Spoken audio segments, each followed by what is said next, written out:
And then it was time to get started. First, she set up the whole room, and there was like everything was covered in blankets and sheets. It's super sterile. And she had like a hat on and like a mask on and like a face shield and like a jacket and like she picked up gloves to put her gloves on.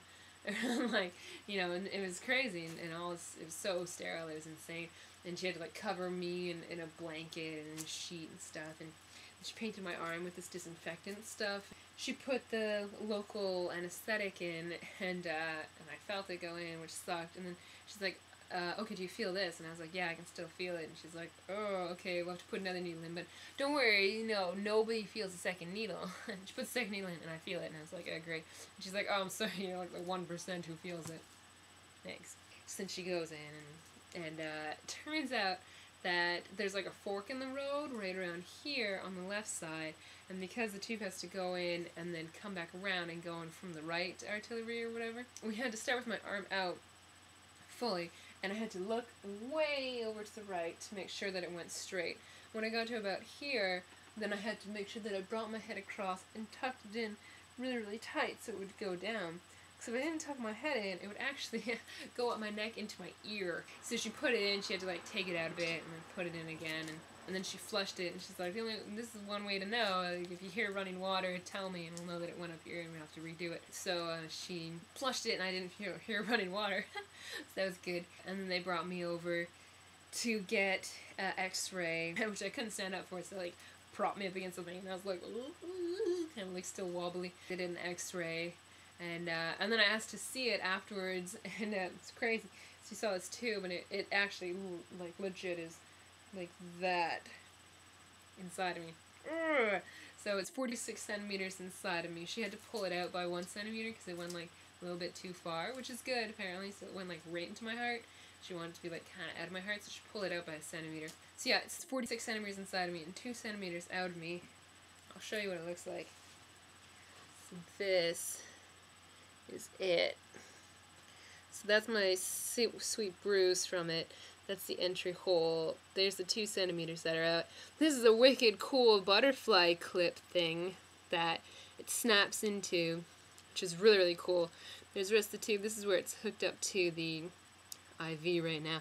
It's got a big bandage around it. And this is my courtesy sleeve that I wear so my dad doesn't faint if he were to see it. And then I was hooked up to that for a little bit, and I was able to come home on the Friday afternoon, which was pretty cool. So I have my little setup now. We've had a nurse that would come to the house every day for my antibiotics, and so I'll show you. It's a tube right here, and it goes down. I fed it through my shirt right now, and then I get to wear this super cool little fanny pack. So here's the tube. Now if we open it up, we get to see this. It's my little machine, my little IV machine, which is pretty cool, and it is hooked up to my antibiotics. So these little guys are 2 little guys that I carry around with me everywhere I go. So I'm hooked up to this thing, and I have to go everywhere with this. It's all hooked up here. It fits conveniently in here. The IV has to be kept refrigerated, except for when it's on me. And there, that's how it goes. It's my sweet fanny pack. So I sleep with this on, and I have to shower with it on, which is really awkward, so I have to put it outside the shower because it can't get wet. And then I have to shower and cover this all up so it doesn't get wet, because the first day it got wet, and it had gauze in it, and it like would have gotten infected and stuff, so we had to call an on-call nurse, and she came and took it out, which is nice. So I've been going around everywhere with my little fanny pack, which has been pumping antibiotics into me. I will be hooked up to it still for a little bit, which is really nice because I was afraid I would have to be dragging around a giant IV pole with me to my daddy's baseball games. So I'm really glad I don't be doing that. Instead I just have to walk around with a giant fanny pack, which kind of bounces and is really awkward. The nurse taught me how to reset it all so I can set it for 24 hours in advance and change the little baggie every 24 hours. If you listen really closely, it's actually feeding time right now. So my little machine's going. I don't know if you can hear it. Here, listen. Isn't that exciting? Here, let's see it again. I wonder if you can hear that. Pretty exciting though, isn't it? So I get this little bad boy going at 6 a.m. and 12 noon and 6 p.m. and 12 midnight for an hour each time, and then it just randomly puts some antibiotics through the tube in between the hours that I have the antibiotics going to keep the veins open, which is cool. If you can still hear it. Pretty exciting stuff. I know, right? And yeah, it's great. I've been able to eat, and I've been able to drink, and I've been able to walk by myself, which is really exciting because I couldn't do that for a long time. And I've been able to sleep and go to the washroom, which is all funny things that are really, really exciting for me right now. And they said I was having a really, really speedy, quick recovery, which is good. Also that my body is handling the antibiotics really well, which is also good. I'm still not allowed to lift more than 20 pounds as long as I have this IV in. And I have these baggy antibiotics until Sunday. And then after that, I start new antibiotics, which are 2 different antibiotics. One of them has to be taken 3 times a day, and one of them has to be taken twice a day, which is a total of 5 pills to be taken each day, and they will all make me nauseous. I've been told. They always say, like, oh yeah, this could make you nauseous, which apparently for me means this will make you nauseous.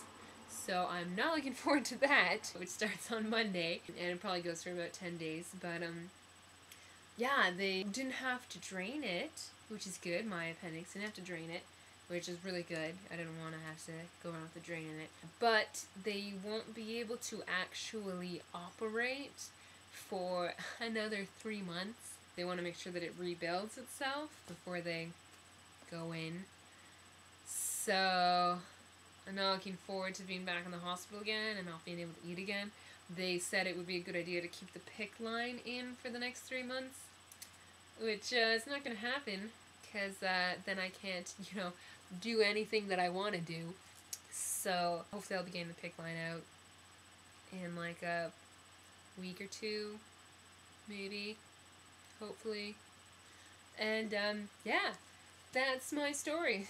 So I don't know when I'm going to be back in Halifax. I've been here since May 29th is when this all started. It is now June 23rd. I got out like a day before Father's Day, which is really nice. So I got to hang out with my daddy, go to baseball games, eat ice cream cake, which is good. I hope this has been informative. I'm sorry that this turned into like a 48-hour video. I just wanted to, let you guys know what's going on and that I'm happy and on the road to recovery and that it's a stupid ordeal.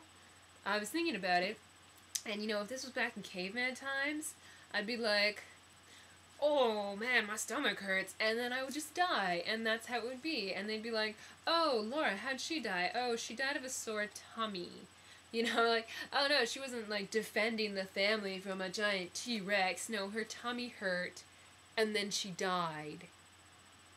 How lame of a story is that? So, I mean, thank God we have antibiotics in this day and age. So, that's good and exciting and weird that I have this tube in my arm. It's kind of gross when you think about it, but I like to, just sit and look at it and poke at it and I show it to all my dad's baseball friends. I'm like, hey, look at this tube in my arm. It goes right to my heart. And then people have brought up the point of, well, if they want to give you a PICC line because it hurts your veins, then isn't that not good to be directly in your heart?